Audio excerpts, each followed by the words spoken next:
Today we come to the 8th chapter. With the 7 previous chapters, the author of the manual explained to us the 4 ultimate realities and their categories. So now we know the 4 ultimate truths, the 4 ultimate realities, and then the categories are different names of those 4 ultimate realities, and also how they are related to each other.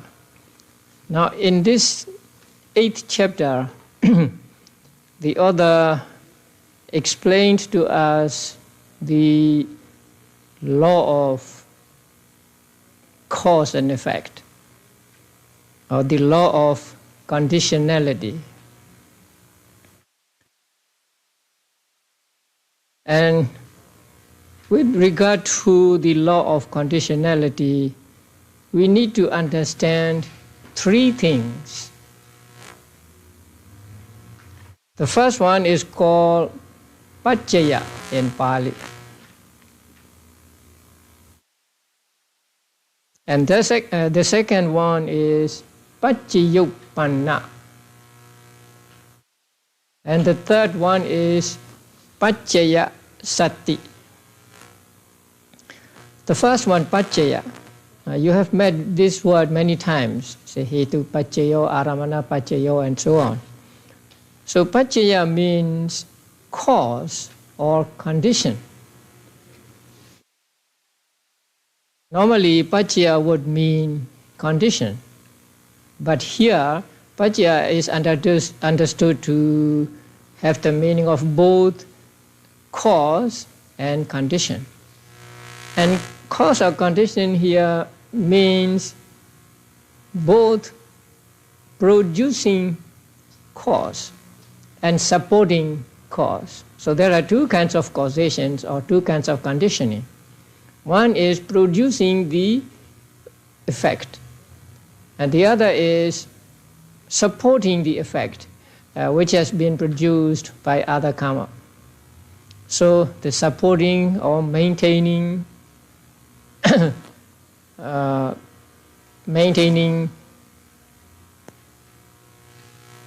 power of a certain reality is called the paccaya.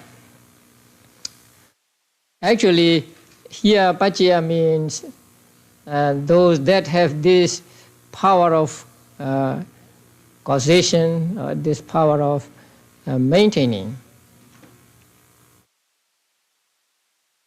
So they are, in the manual, they are described by the words of the conditioned states. The next one is paccayuppanna.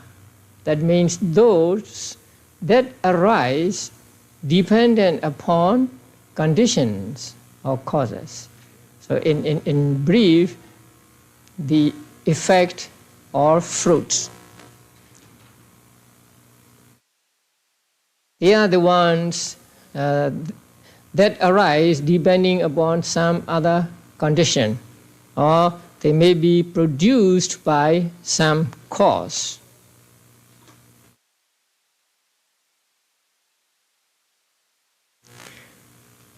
Now, the paccaya comprises all chetas, cetasikas, and material phenomena or material qualities, except the last 4 of the 28. And paccayuppanna, or those that are conditioned,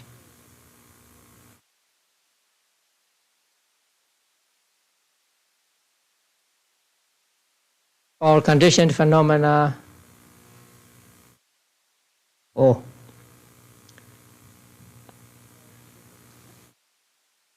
I'm talking the other way around.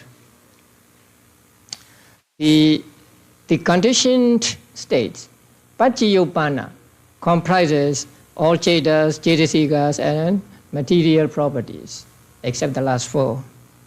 And the Paccaya comprises all conditioned phenomena, that means cetas, cetasikas, rupas, as well as nibbana and concepts or paññatti. So everything is included in Paccaya. But in the Paccayopanas, only cetas, cetasikas, and some material properties are included. And Paccaya Sati, or the force that operates between the conditioning states and the conditioned states, is called Paccaya Sati. Now, Sati means force or power. In fact, it is understood to be the way of relationship, how cause and effect are related. Now, when we say this is a cause, this is a fact, we also have to understand how the cause and effect are related, in what way they are related. And there are 24 such relations taught in the book of Patthana in Abhidhamma. So with regard to the causation, we need to understand these three things. Paccaya, cause or condition; Paccayopana, effect, or those that are conditioned or that are caused, that are supported; and also Paccaya Sati, the force of conditioning, or the power of conditioning, or the way and the conditioning and conditioned are related.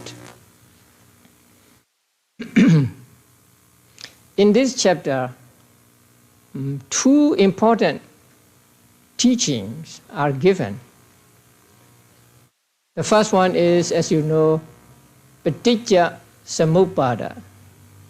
It is translated as dependent origination or dependent arising, or sometimes dependent co-arising, or maybe there are some other names. And the second is Patthana, or causal relations. Although both these teachings teach the conditionality, the way they teach is different.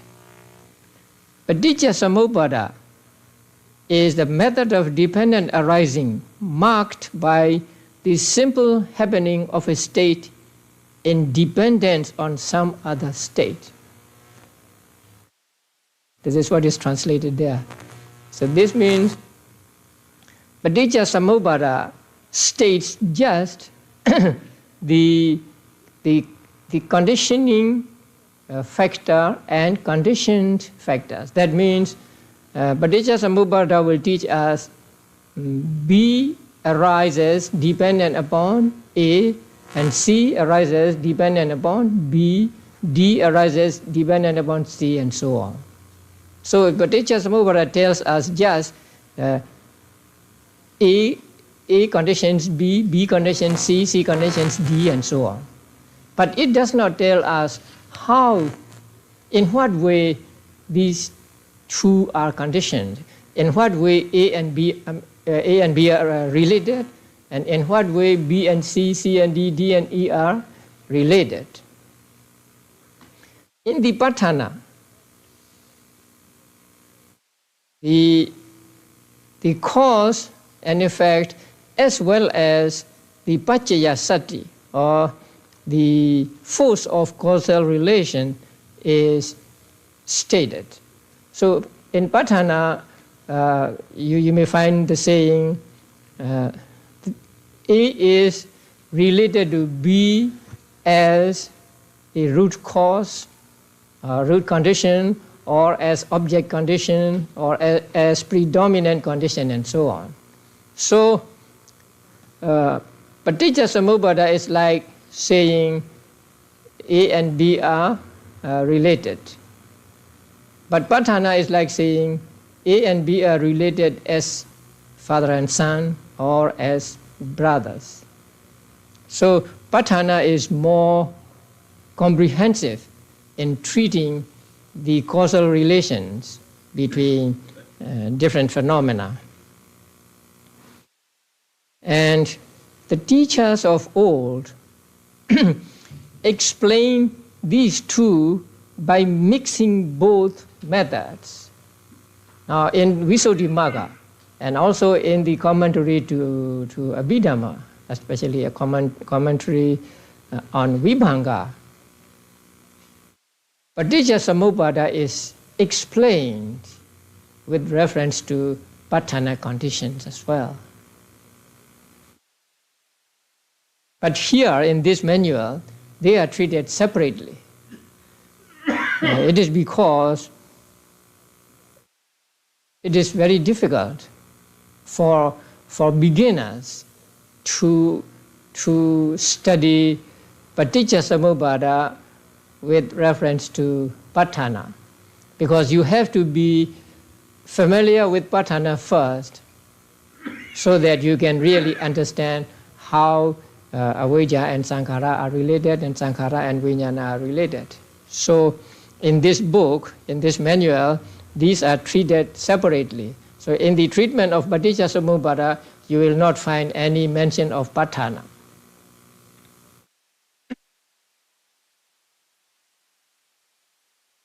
So now what is Paticcasamuppada? Now, it is a kind of law of cause and effect. And Paticcasamuppada is for living beings only. Now you must make this note.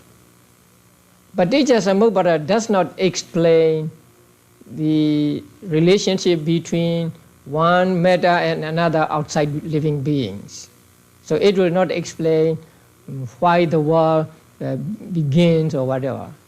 It explains only the relationship of different factors belonging to animate beings. So it is the causal structure of the round of existence, the same thing.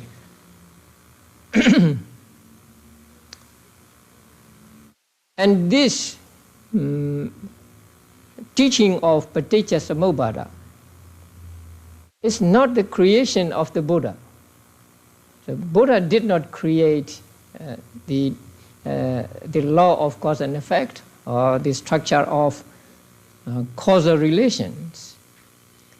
This law is always in the world since the world came into being. The world means the world of living beings.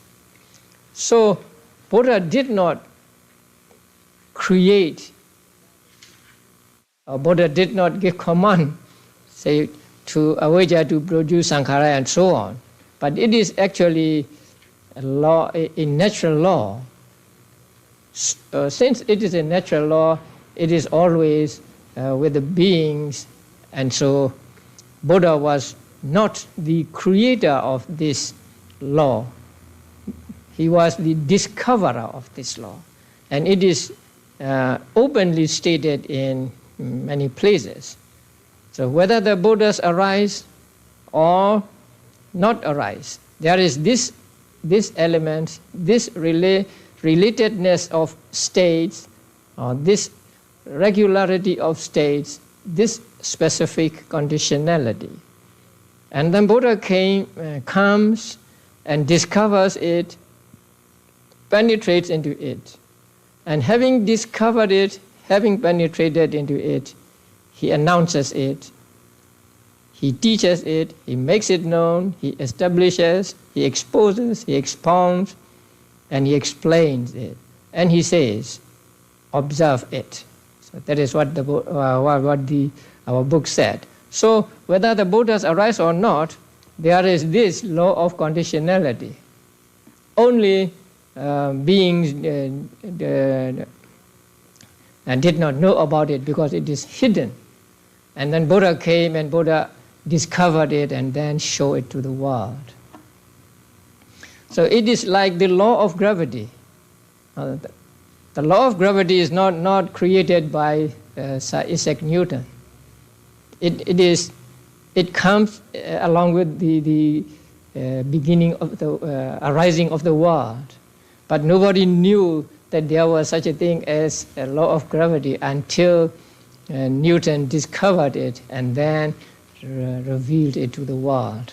So, in the same way, the paticca-samuppada, the law of causation, is not created by the Buddha.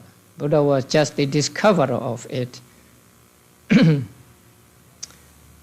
And this teaching or this doctrine of paticca-samuppada has something to do with bodhisattva.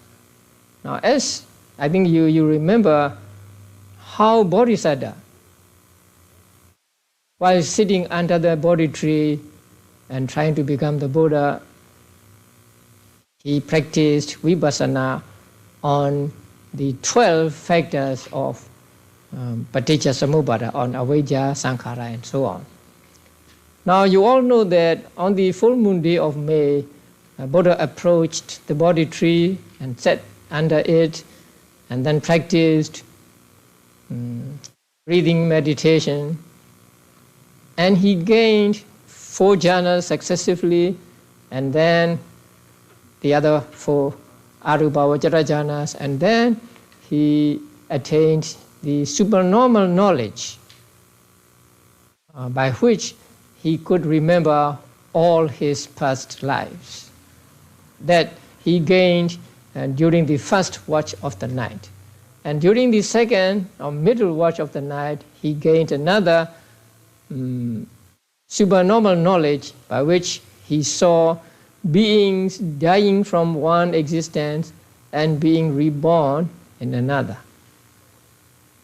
During the last watch of the night, he entered into the 4th rupavajara jhana and then emerged from it and practiced vipassana on these 12 factors of paticca-samuppada.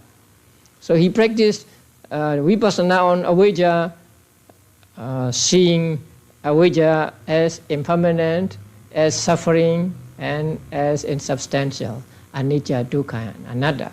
So he practiced vipassana on all these 12 factors many, many times. In fact,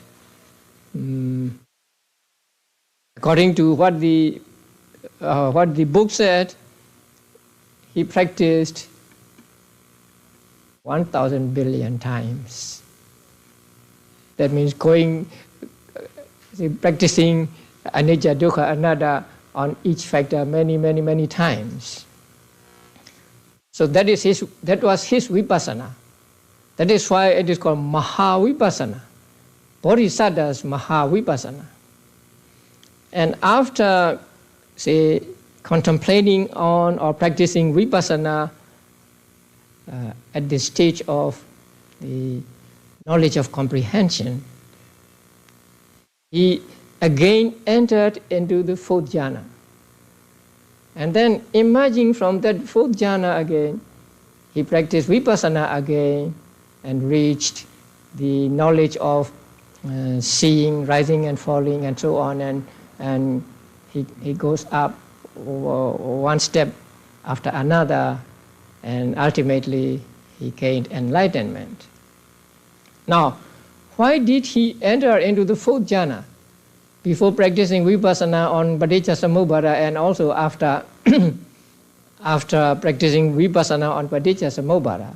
It is said that it is like sharpening the sword.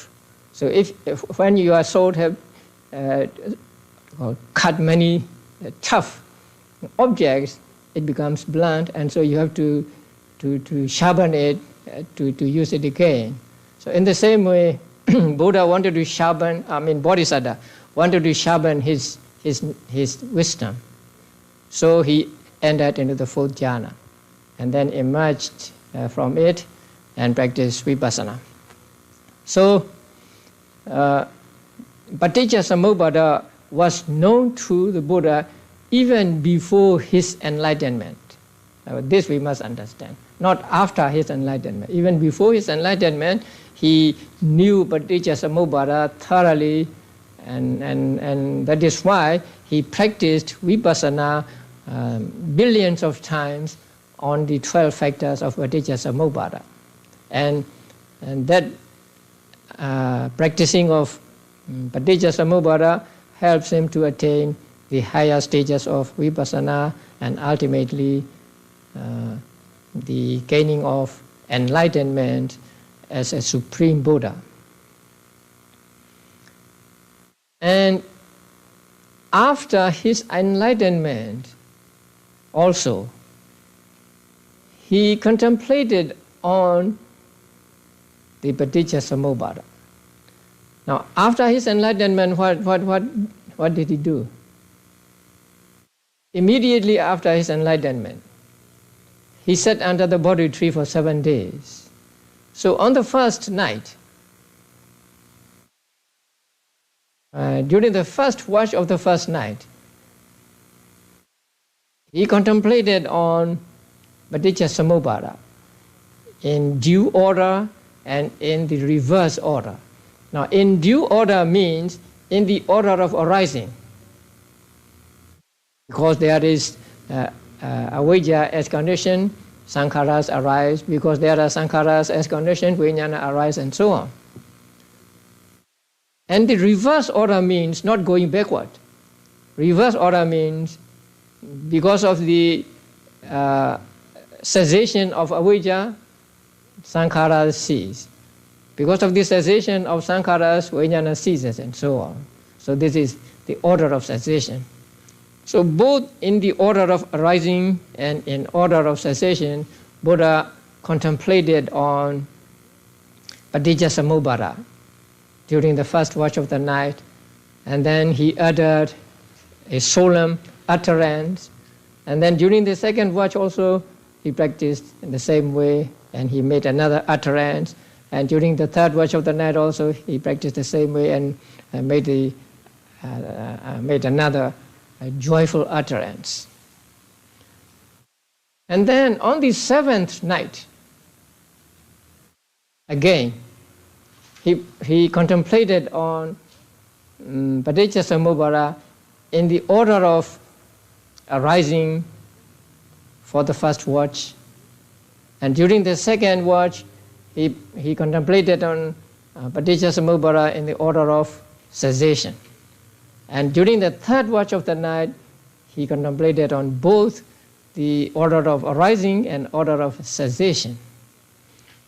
And then after that, on many occasions, he taught Paticcasamuppada many times during his 45 years of ministry. And we find the teaching of Paticcasamuppada both in the Sutanta and Abhidhamma. But Patthana you find only in Abhidhamma. And Buddha was so thoroughly acquainted with the structure of Paticcasamuppada that he taught in different ways. Now, when you are really familiar with something, a subject, you can pick up that subject at any point and then you can explain it. So in the same way, Buddha taught Paticcasamuppada not in the order from beginning to the end. Sometimes he went through this from the beginning to the end in sequence. Sometimes he may pick up something in the middle and went to the end. Like he may pick up Vedana and then say Vedana conditions, Tanha conditions, Upadana, and so on. Sometimes he may pick up the last, Jara-marana, old age and death, and then went backward to the beginning. Sometimes he may pick up something in the middle, say Tanha, and then went backward to avijja. So in different ways, Buddha taught Paticcasamuppada. And this paticca samuppada, the teaching of paticca samuppada, or the structure of conditionality, is said to be very deep, it's profound. Buddha himself said that it was profound. Now, once the Venerable Ananda said, Bhante, it's wonderful, paticca samuppada is profound, and it appears as profound. But to me, it looks like shallow. Ananda said like that. So when Ananda said like that, Buddha said, Ananda, don't say in that in this way. Do not say like this. Profound is this paticca samuppada, and profound it appears. So it looks like profound, and it is profound. It's difficult, deep. It is difficult to get into, difficult to understand. Both as a study and as intuitive understanding. Even as a study, it's not easy. We can just scratch the surface and leave it, or we can go deep in depth. If you want to study in depth, it's become very deep and difficult. So it is deep or profound, and to understand intuitively, to really understand from experience is more difficult.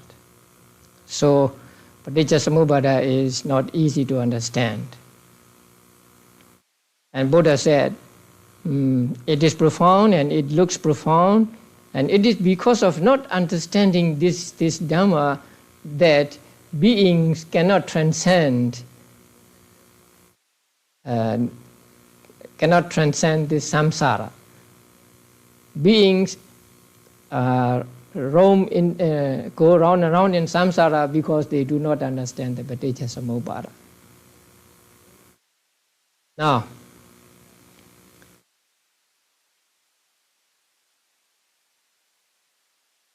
somebody may think that it is essential to understand paticca samuppada to gain enlightenment. And in Visuddhimagga also, the chapter of paticca samuppada is given as a beginning of the practice of vipassana, or in the section of panya. So it may lead to the understanding that we need to understand paticca samuppada before we can practice vipassana meditation. Now, if you understand the paticca samuppada and if you understand Abhidhamma before you practice vipassana meditation, it is good. So it can help you clarify many of your experiences without having recourse to a teacher.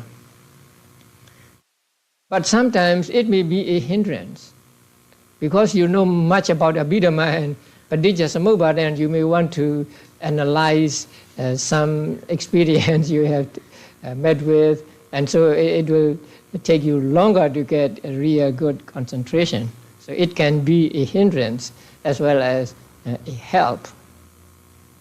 And there is one passage, let's say one sentence, in a sutta called Mahahati-Badopama Sutta. And we must understand that statement correctly according to the commentaries. There, the Mahahati-Badopama Sutta was expounded by the Venerable Sariputta. It was not expounded by the Buddha. In that sutta, there is one sentence.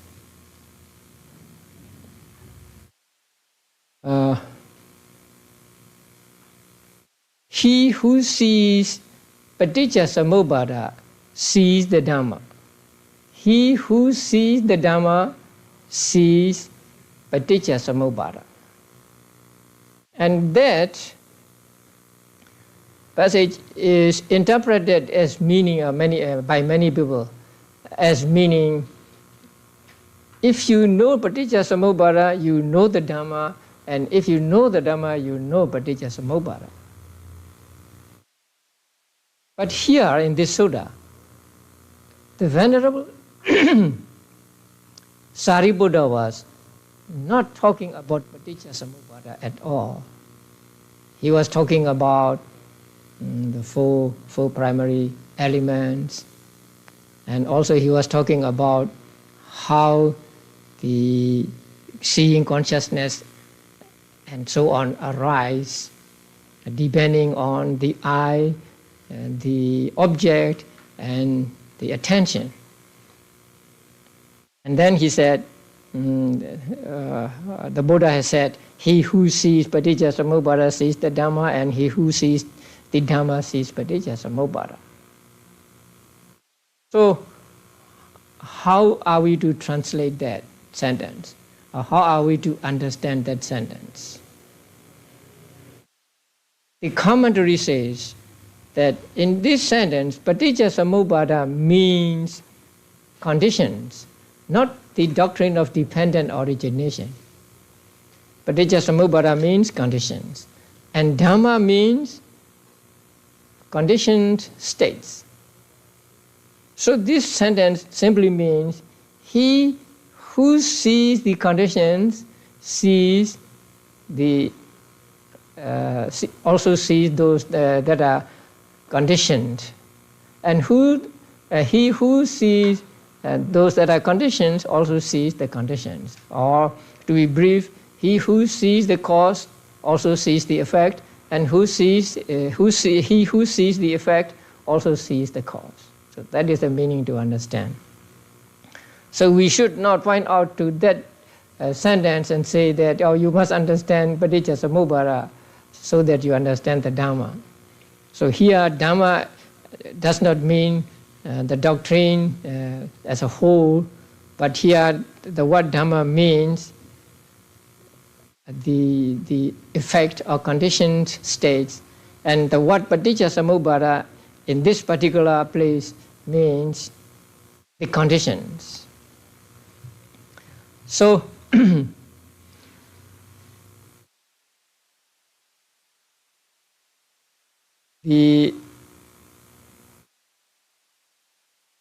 Paticca-samuppada, or the teaching of dependent arising or dependent origination, is one of the two teachings that deal with causality of things.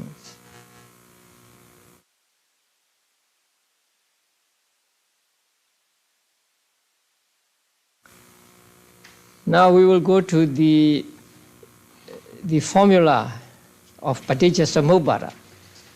So you may look at the sheet. Avijja paccaya saṅkhara. Saṅkhara paccaya viññānam. Viññāna paccaya nama rupam. Nama rupa paccaya salāyatanam. Salāyatana paccaya phaso. Phassa paccaya vedana. Vedana paccaya tanha. Tanha paccaya upadana. Upadana paccaya bhavo. Bhava paccaya jati. Jati paccaya jaramaranam. Soka parideva dukkha domana supayasa sambhavanti. Eva mitasa kevalasa dukkha khandasa samudayo hoti. This is called anuloma. This is in the order of arising, not the order of cessation. Now,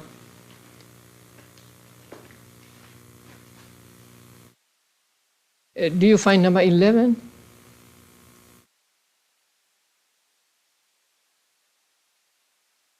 I want you to put 11 instead of 12. So, Jati Paccaya should be 11, and then on the other column, before Jaramarana, please put 12. So there are 12 factors in this formula. So 11 jati paccaya, 12 jara marana, like that.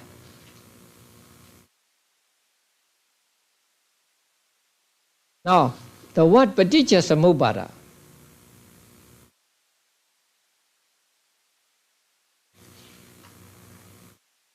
it is said in Visuddhimagga that paticca samuppada means causes or conditions, because there is another word, paticca samuppanna, which means those that arise dependent upon conditions.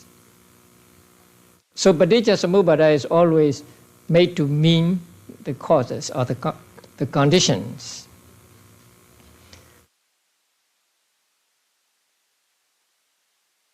And some translate it as co-arising also. Now, co-arising itself, by itself, is not wrong, but it may lead to a misunderstanding. The meaning co-arising is explained in the commentaries in Visuddhimagga and the commentary on Vibhanga. But there, co-arising means conditions arising together, or the effects arising together. So it is not that cause and effect arise together, not necessarily cause and effect arise together. So co-arising means causes arising together, effects arising together. That we must understand. Sometimes conditions and those that are conditioned may arise together. At other times, they may not arise together. So, in some links, the conditioning paccaya and the conditions, say paccayopana, they arise together. So in that case, we can say co-arising, to mean the arising together of both cause and effect, or both conditioning and conditioned. But say saṅkhārapattiya viññāṇaṃ, in that link, it is not arising together. They arise at different times. So co-arising means causes arising together or effects arising together. Now, with regard to the teaching of the cause and effect, Buddhism does not accept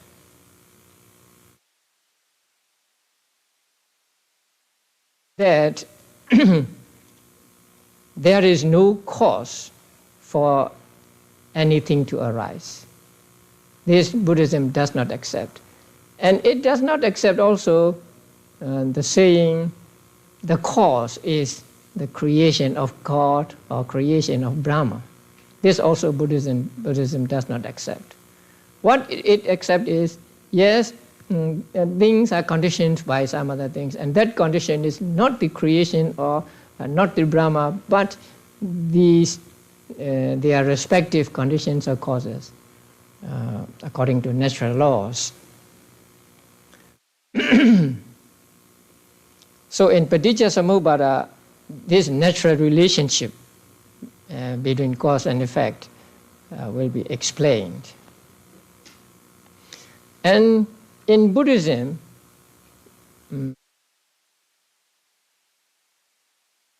or let's say Buddhism teaches that conditions arise not singly, not alone. There are many conditions and there are many, let's say, effects. So there is not just one condition or one cause. There are many causes and many effects. So that is what is accepted in Buddhism. So there are four modes of cause and effect. One cause, one effect. One cause, many effects. Many causes, one effect. Many causes, many effects. Buddhism accepts only the fourth. The other three, it doesn't accept. So we must understand this also. But here in this formula, only one cause is given, avijja paccaya saṅkhara, right? But that is because they are the chief among the causes. They are prominent among the causes, and so they are singled out. But we must not understand that avijja is the only condition for saṅkharas, and saṅkharas are the only condition for vijnana, and so on. Sometimes, because it is a chief cause, Buddha mentioned this. Sometimes it is prominent, and so it mentioned this. Okay, now avijja paccaya saṅkhara. Avijja means ignorance, and you know what ignorance means. It is moha, right? Oh, the translation of the sentences. Avijja paccaya saṅkhara. Because there is ignorance as condition, karma formations arise. Now this is the literal translation. The translation made by most authors is dependent on ignorance arise karmic formations and so on in the manual. But avijja paccaya means avijja as paccaya, as condition. And paccaya means because of the R at the end of that word means because of. So avijja paccaya means because of avijja as condition. Saṅkhara, and then we connect it with the word sambhavanti at the end. Saṅkhara sambhavanti. Saṅkharas arise. So because there is ignorance as condition, karma formations arise. Because there are karma formations as condition, consciousness arises, and so on. Okay, avijja means moha. So moha concomitant with 12 akusala cetas. And this is not strange for you to you. You already know that. But saṅkharas are explained to have of three kinds. Not only three kinds, but I pick up only three kinds, because the others may be confusing. So there are three saṅkharas, let us say. The first is the formations of merit. The second, formation of demerit. And the third, formations of imperturbable. Formations of merit. Now, saṅkhara here means karma or cetana. So, formations of merit means cetana concomitant with kusala. But since the third one is to be imperturbable, that means to be arupa, we take here formations of merit to mean only kama vajra kusala and rupa vajra kusala. So, formations of merit means cetana concomitant with 8 kama vajra kusala cetas and 5 rupa vajra kusala cetas. So they are called formations of merit. And formations of demerit, that's easy. Cetana concomitant with 12 akusala cetas.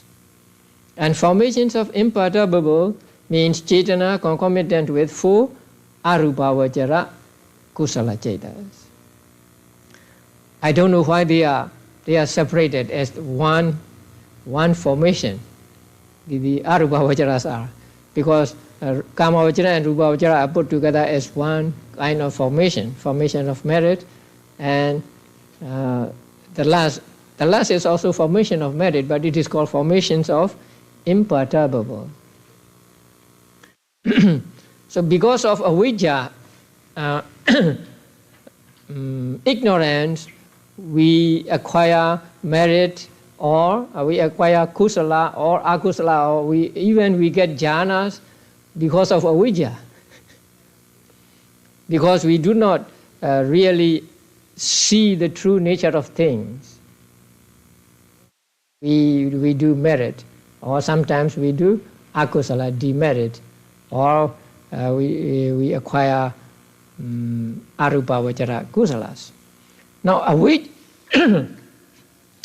avijja is explained in the manual as ignorance is the cetasika delusion, right? Moha, which obscures perception of the true nature of things.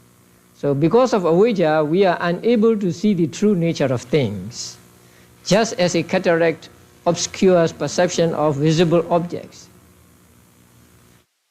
According to the Sūtanta method of explanation, ignorance is non-knowledge, not understanding of the Four Noble Truths.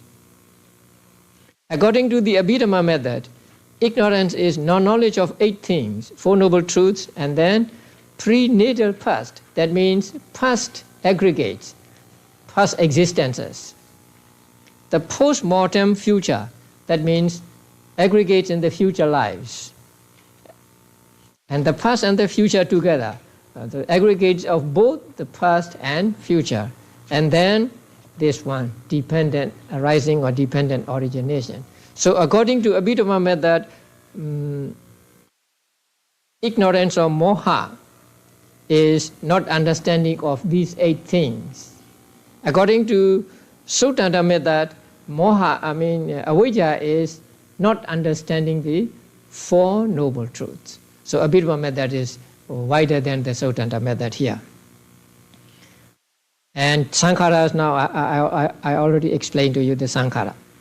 So because of this avijja, because we have this avijja as a latent tendency in our minds, we do merit, sometimes we do demerit, sometimes we practice samatha meditation and we may get arupavachara jhanas. So these saṅgharas arise dependent upon ignorance or avijja.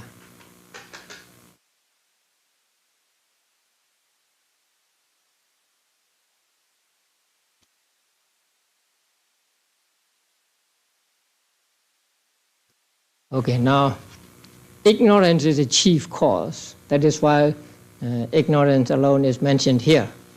Okay, the second one, saṅkhara paccaya viññāna. Because there are karma formations as condition, resultant consciousness arises. Although there is the word viññāna, which can mean all cetas, here it means only the resultant vipaka cetas, not all cetas.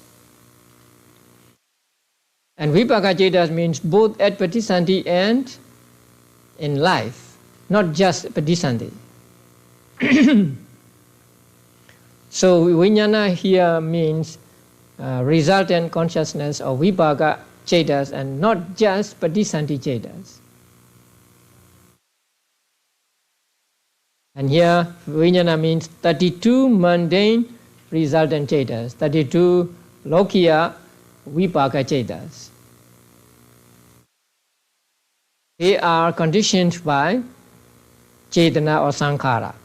Now here saṅkhara means karma, so they are the results of karma. And 32 lokiya vipaka cetas, mundane resultant consciousness.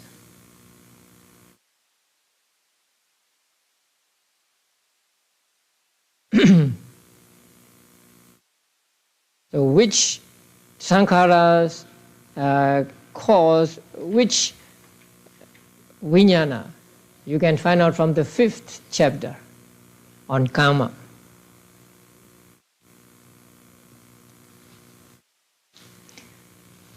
As a result of, say, formation of demerit, what are the viññānas? 7 akusala vipaka cetas, right? Something like that.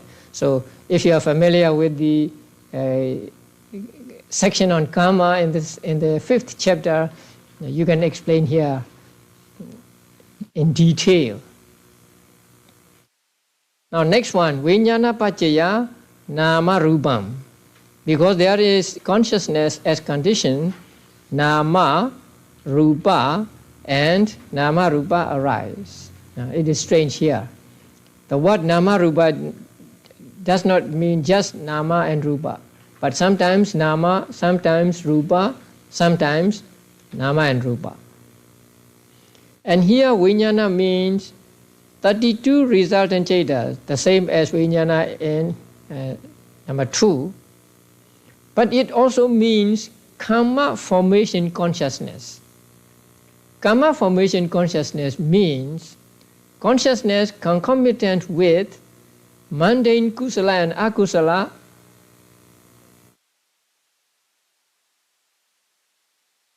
is it chetas?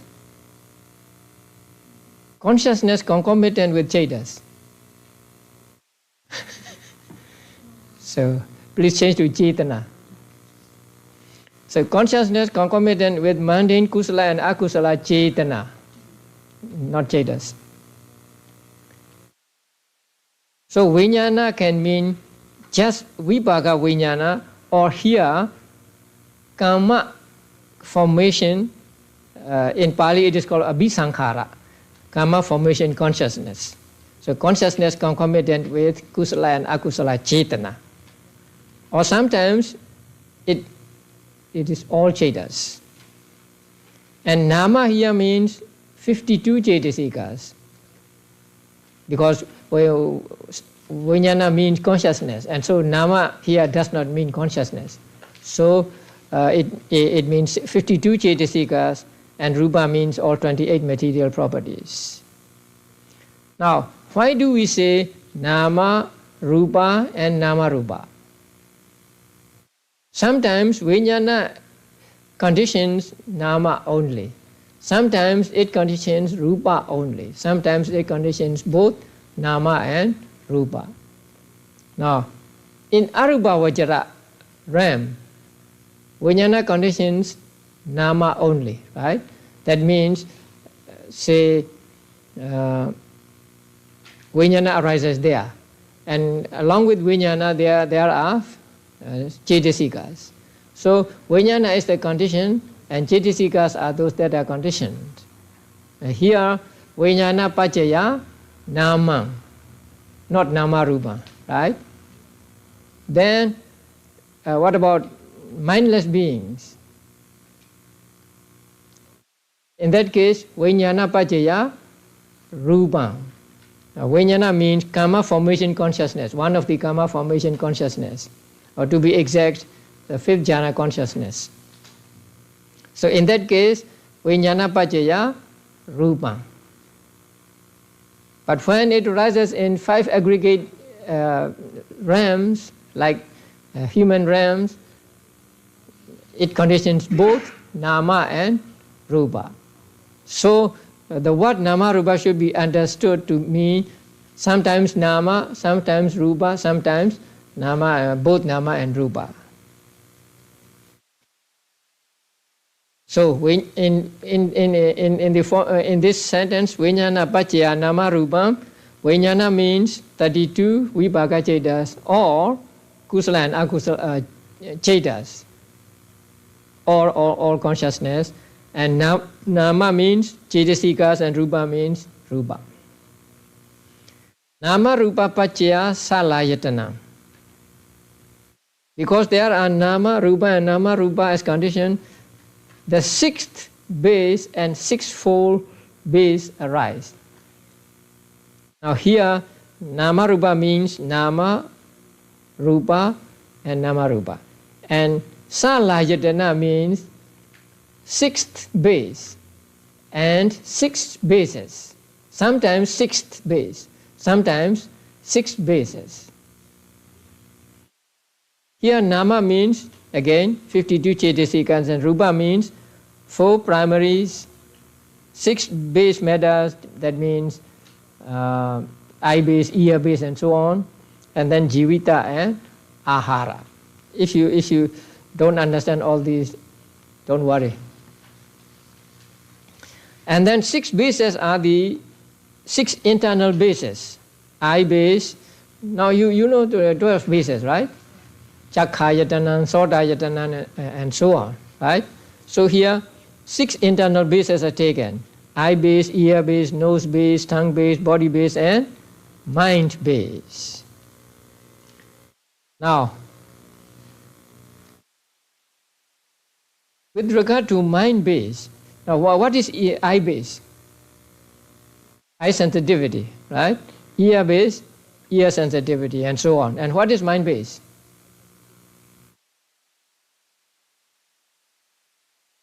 How many chetas? Mind base means chetas, right? All cetas or just vibhaka cetas? Look at the book. 4.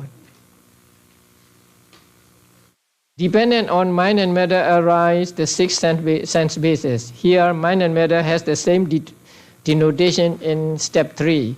Of the 6 bases, the first 5 bases are the sensitive matters of the eye, ear, nose, tongue, and body, while the mind base denotes the 32 kinds of resultant consciousness.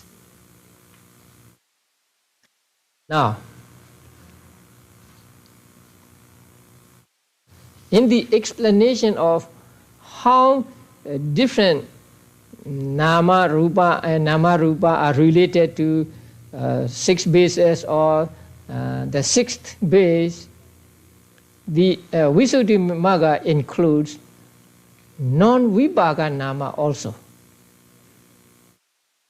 Both vibhaka nama and non-vibhaka nama. So according to that, Manayatana, mind base, means both vibhaka mind, vibhaka ceta, and non-vibhaka cetas. Why is there this difference? Because when we try to understand what these terms, nama, rupa, salayatana, and so on, stand for, we have to go back to the book Vibhanga. And there, they are explained in 2 ways, Sotanta method and Abhidhamma method. According to Sotanta method, only resultant consciousness are taken. But according to Abhidhamma method, both resultant and non-resultant are taken. So in some books you may find that say mind base means all cetas. And in some books you may find mind base means just 32 vibhaka cetas. Both are correct. The same with the salayatana, paja, paso, and so on. In order to understand this, you have to understand the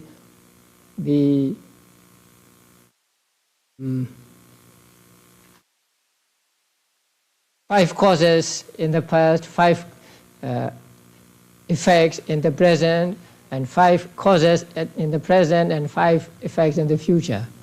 And that will come later. So, vijnana, nama, rupa, salayatana, phassa, vedana. These belong to 5 effects in the present. Since they belong to the effect, they must be vibhaka cetas. That is why, according to Sotanta method, manayatana, mind base, means just 32 resultant consciousnesses, and not all. But according to Abhidhamma method is all comprehensive, so it takes all. Okay, so because of nama, because of rupa, because of nama and rupa, there are 6 sense bases.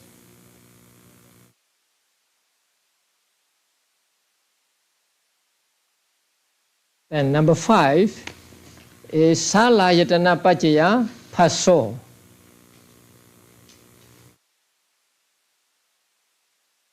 Because there are 6 base and 6-fold bases as condition, contact arises.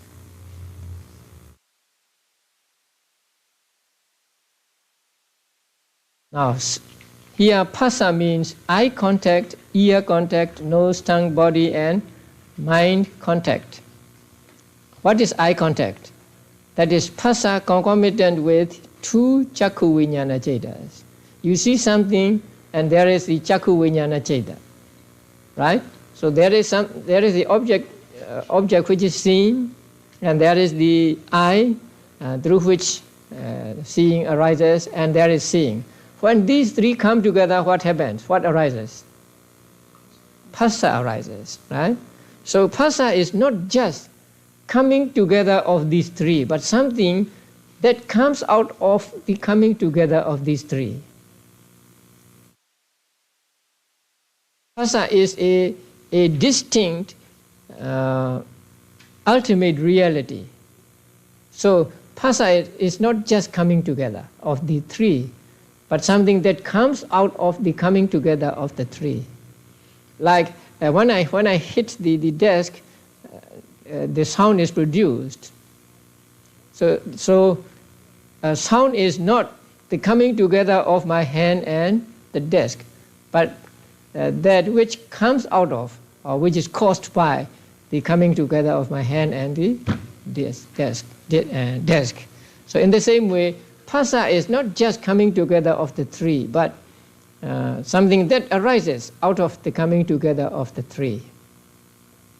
And that is called here contact, and if the contact arises along with the seeing consciousness, it is called eye contact. And if arises with hearing consciousness, then it is called ear contact, and so on. Then mind contact. What is mind contact here? Phassa concomitant with mundane resultant chetas. That means how many mundane resultant chetas are there? 32. But you have to take the 10 out, right? So 32 minus 10, 22. So actually, phassa concomitant with the remaining 22 mundane resultant chetas. If you want to specific, you may add the 22 there. And 6 bases are, here 6 bases are taken to mean both sets of 6 bases. The internal 6 bases and external 6 bases. Here, eye base, ear, nose, tongue, body, and mind base, right? They are internal. And then visible database, sound, odor, flavor, tangible database, and Dhamma base. So they are external. External bases are taken here according to the opinion of some teachers. So there are two groups of teachers. One group said this paticcasamuppada is for living beings only, and so we need not worry about external things. So according to them, only the first 6 are meant by Salayatana here. But the another group said it's okay, because there is a relationship as conditioning and conditioned between the outside things and the consciousness of the beings. So according to them, the external bases can also be taken. That is why here 6 base, although the word means 6 bases, we have to understand 2 sets of 6 bases. So the internal bases, 6 internal bases and 6 external bases.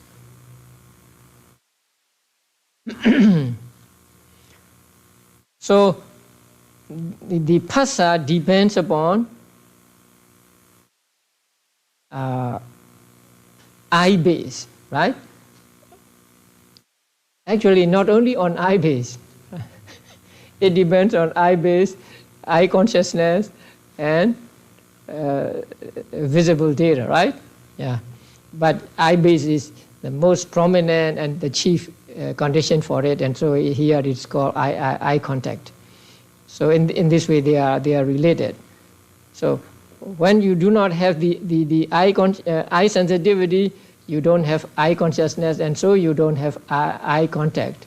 If you do not have ear sensitivity, you don't have ear consciousness, and so no ear contact, and so on. So we can understand that phassa is conditioned by 6 bases. Phassa Vedana, because there is contact as condition, feeling arises.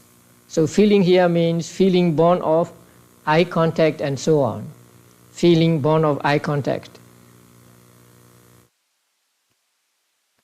That means you see something and there are three, the visible object, eye sensitivity, and seeing consciousness. So because of these three coming together, there is contact. When there is contact, there is the experience of the object, which is called Vedana here. So in the manual, Vedana is described as a particular affective tone.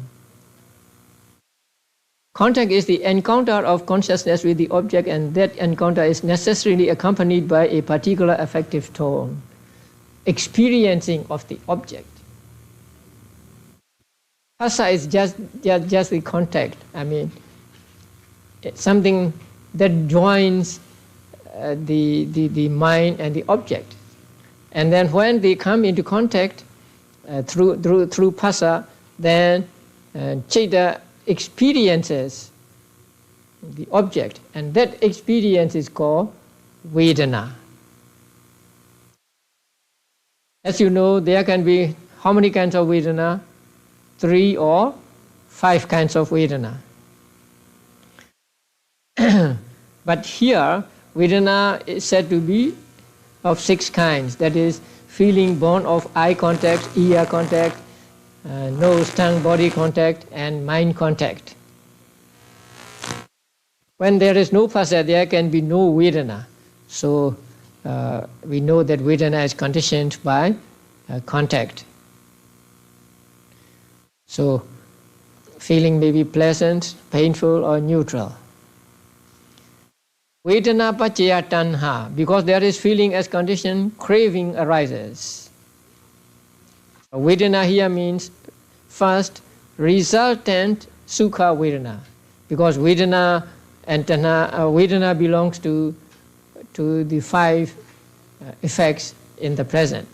So here resultant sukha Vedana is taken, or all resultant sukha, dukkha, and upekkha Vedana can be taken. Or non-resultant Vedana, that is added by the sub-commentary. So we can just leave it out. So Vedana here means sukha Vedana or sukha, dukkha, and upekkha Vedana. And it conditions, or because of it, tanha, craving arises. So craving arises through sukha Vedana, dukkha Vedana, and upekkha Vedana.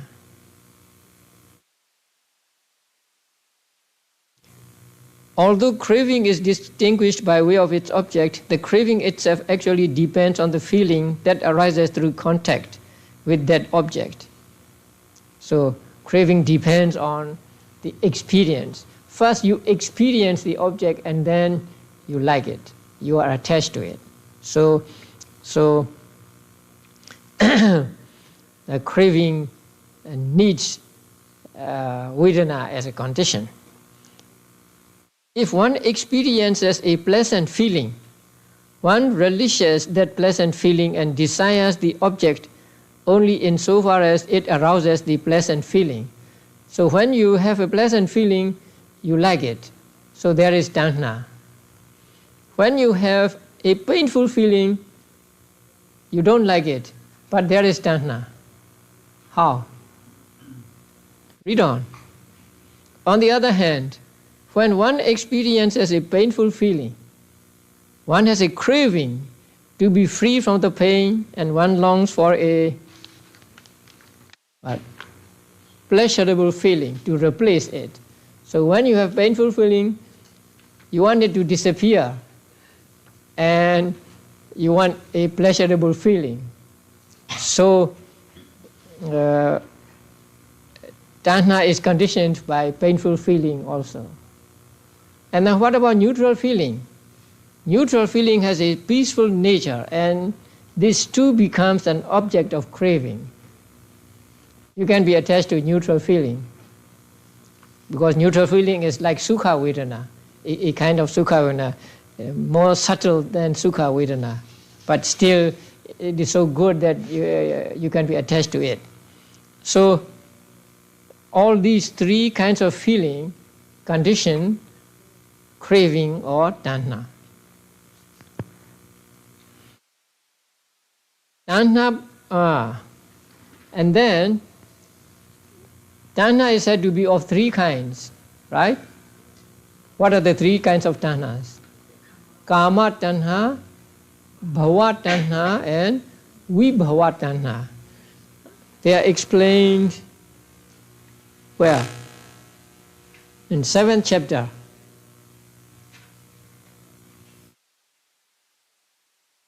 Right? Oh yes, you can go back to page 297. They are explained in chapter 7, section 38, and they are explained here also. So there is kama tanha, bhava tanha, and vibhava tanha. Now kama tanha is craving for sense objects. Bhava tanha means craving concomitant with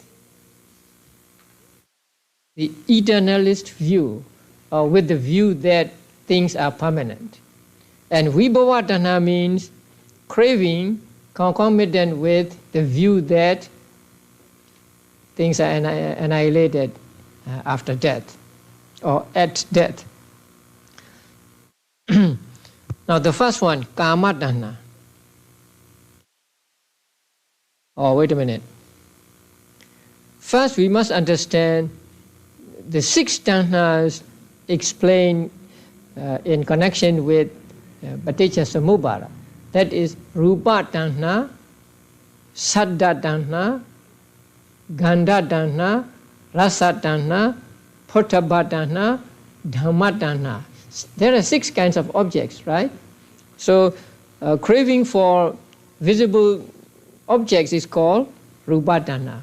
Craving for sound is called saddha tanha, and so on. So first there are 6 kinds of tanhas.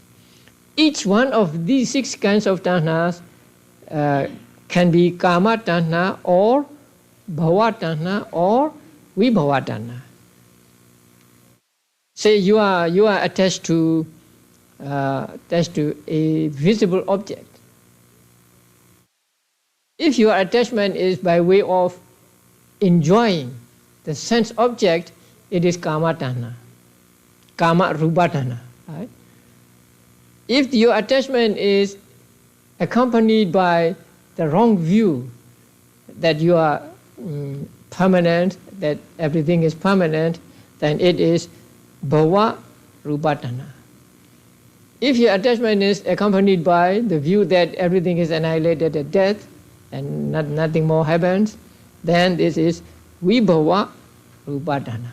So these six kinds of tanhas, each one of these 6 kinds of tanhas has these 3 varieties. So there are, if we multiply 6 by 3, we get how many? 18 kinds of tanhas. And each one of those 18 can be internal as well as external. So how many? 18 multiplied by 2, 36. And each one of these 36 can belong to present, past, future. So 36 multiplied by 3, 108. So this is what we call 108 kinds of tanhas. You may find this here and there in the books. So you need to understand, or you need to know how to calculate 108 kinds of cravings. You remember? First, there are 6 kinds of cravings. Craving for, say, sight, craving for sound, and so on, right? That is craving 6 kinds of objects. And then each one of them can be kama tanha, bhava tanha, or vibhava tanha. And each one of them can be internal or external.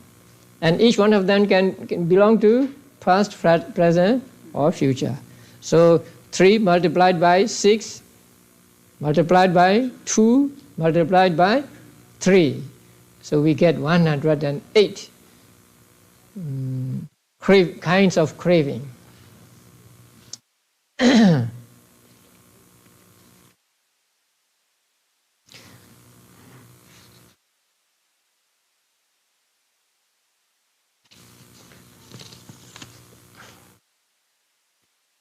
Next one. Tanha paccaya upadana. Because there is craving as condition, clinging arises. You know there are four upadanas. If you don't remember, you go back to the 7th chapter. So, sense object clinging, false view clinging, right and ritual clinging, and self-illusion clinging actually. Kama ubarana, deity ubarana, Sīlānandābhivaṃsa ubarana, attavada ubarana. Among them, Kama ubarana is lobha. Deity ubarana, Sīlānandābhivaṃsa ubarana, and attavada ubarana are deity. So in reality there are only two, lobha and deity. Yeah. Now what is the difference between tanha and ubarana regarding kama ubarana? Kama ubarana is lobha. Tanha is also lobha. Now, weak lobha is tanha, and strong lobha is ubarana. In the books it is said that longing for an object that has not reached is tanha. That means before you get it, you want it, you are attached to it. That is tanha. Like the thief stretching his hand in the dark to get something. Upadana is the attachment to the object which you have arrived at, which you have caught. It is like the thieves taking hold of the thing. So once he has taken hold of the thing, he will not let it go. So that is strong attachment. So not so strong attachment is tanha, and strong attachment is upadana. So at the moment of tanha, you may be able to let it go, but when you reach the stage of upadana, you will not let it go. You have firmly grasped it.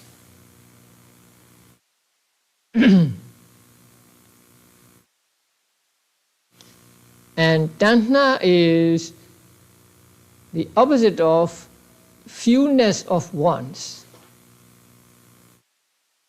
And upadana is the opposite of contentment.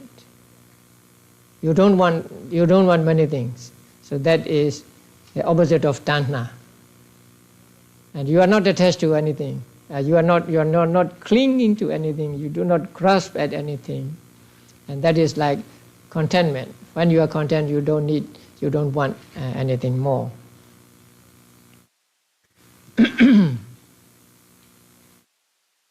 Okay. So, lobha as tanha and lobha as upadana has this kind of difference. But in reality, tanha is lobha and kama upadana is also lobha.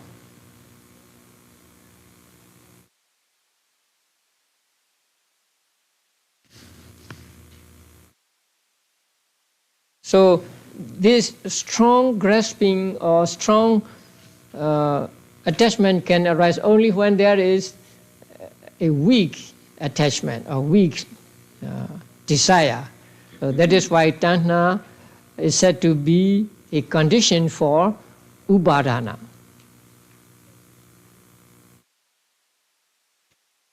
Upadana paccaya bhava. Because there is clinging as condition, becoming arises. Now bhava. We must understand that there are two kinds of bhavas. The first is called karma bhava. Although it is bhava or becoming, it is not existence as we understand it.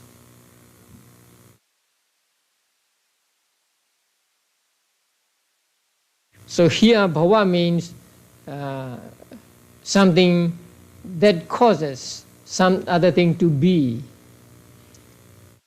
Karma bhava means cetana and covetousness or abhijja, etc., concomitant with it. So that is karma bhava. Upapati bhava means result and aggregates, and rupa born of karma. So that means existence. Now at the moment of Bodhisattva, you know, for human beings, at the moment of Bodhisattva, what arises? Bodhisattva Chaita, Chaitasikas, and Rupa born of karma, right? So here, result and aggregate means Bodhisattva Chaita and Chaitasikas. Rupa born of karma means Rupa born of karma. So that is upapati bhava. So in this link, upadana paccaya bhava, bhava means both karma bhava and upapati bhava. Now when you have grasped at something, when you have clung to something, then you do something. So the clinging to things leads to action. And that action is what is called karma bhava. Action means acting right or acting wrong. So depending upon the clinging, sometimes you act right, sometimes you act wrong. So when you act wrong, then you get akusala karma bhava, and when you act right, you get kusala karma bhava. And as the result of this upadana through karma bhava, there is upapati bhava. Upapati bhava means rebirth, actually, rebirth in the next existence. So rebirth in the next existence can also be said to be caused by or conditioned by upadana.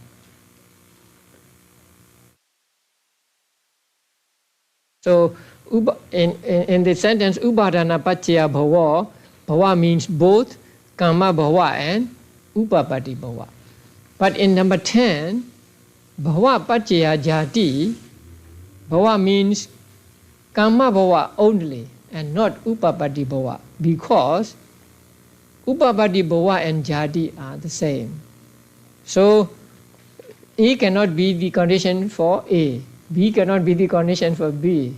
So upapati bhava cannot be a condition for jati, which is the same as upapati bhava. So here in this sentence, bhava paccaya jati, bhava means only karma bhava. So because there is karma bhava, there is jati. So karma bhava and saṅgaha are the same, right? The word saṅgaha here means what? Formations of merit, formations of demerit, formations of imperturbable, and so that means kusala and akusala karma. Here also karma bhava means kusala and akusala karma. So saṅgaha and karma bhava are the same. Then why mention twice? They belong to different times. We'll come to that later. Okay. Jati paccaya jara maranam. One small, let's call sentence. And then soka parideva dukkha domana sa upayasa sambhavanti. because there is birth as condition, aging and death arise. Now, when there is birth, there is inevitably aging and death. So, when there is birth, you cannot avoid becoming old, and you cannot avoid death.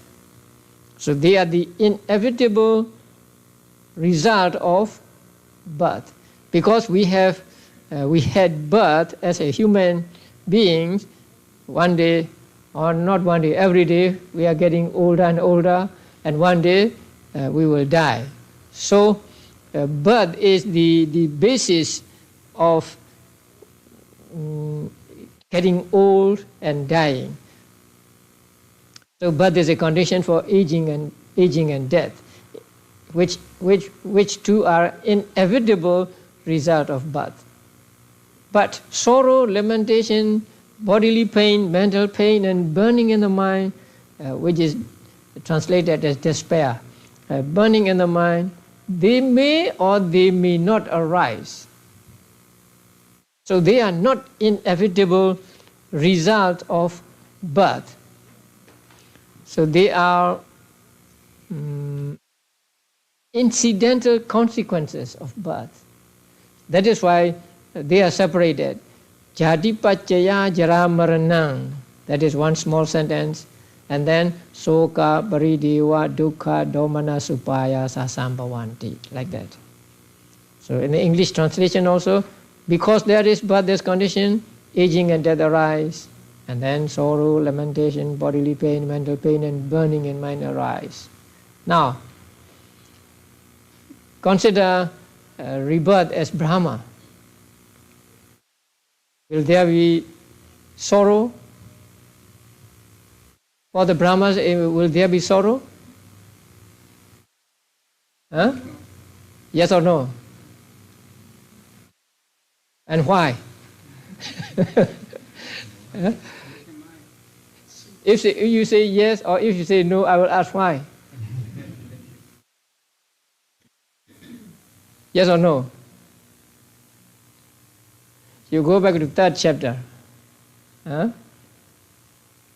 Can Brahmas have dosa mula chetas? No. So Brahmas have no sorrow, right? Will they cry? Lamentation? No. Bodily pain? No. Mental pain? Maybe. Right? Burning in the mind? Not likely. So these are the incidental consequences.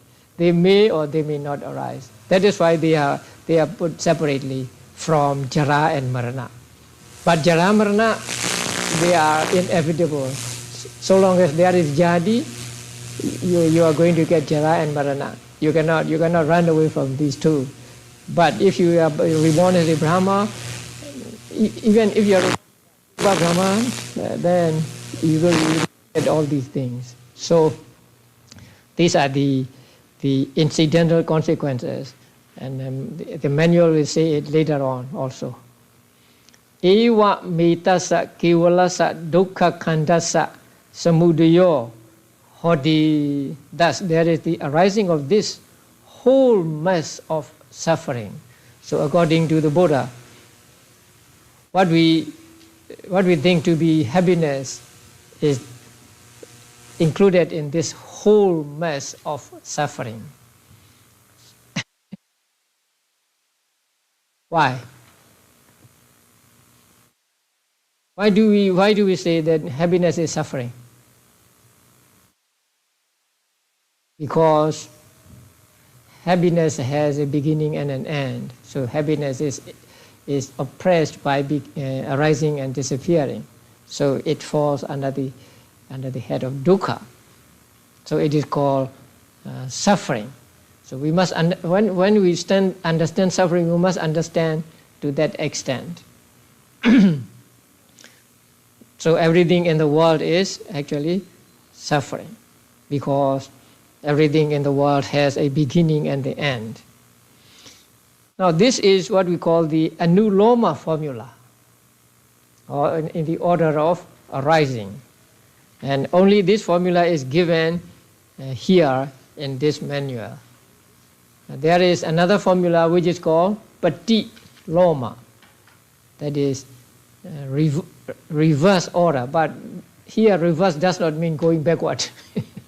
It means reverse of arising. So it is cessation. Now, the truth of being, rebirth, linking, and the structure of conditions are four things very hard to see and likewise difficult to teach. It is stated in Visuddhimagga and also in the commentary to Vibhanga. Now, the truth means the Four Noble Truths are difficult to see and they are also difficult to teach. And about a being is difficult to understand and difficult to teach.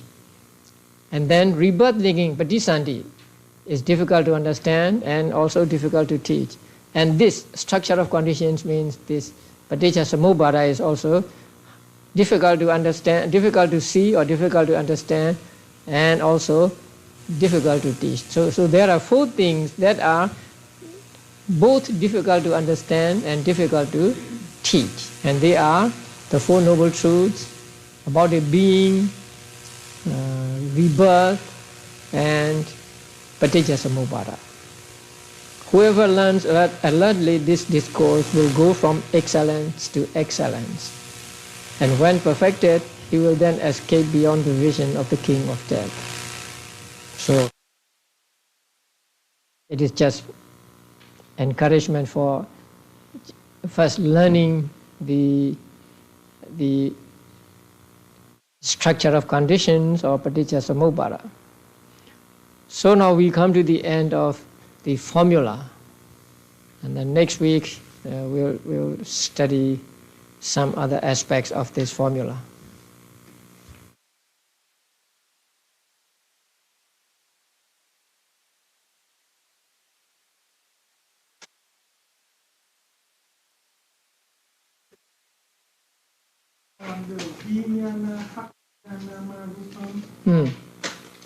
So nama is 52. Yes. But there's some book I read, some book I borrow from Sarah. Some books say only 52, say only 35. I don't know that book, and I need to help. Is that 35, is that right or wrong? They say only 35, also say with vipaka. That depends on what vijnana means. So if vijnana means only 32 resultant chetas, it may not be 52 cetasikas. I just told you that there are two methods, right? Sotanta method and Abhidhamma method. Following the Sotanta method, with regard to vijnana, namarupa, salana, phassa, vedana, you take only those are resultant. But according to Abhidhamma method, you take all. So I think both are correct. Depending on which it is based on.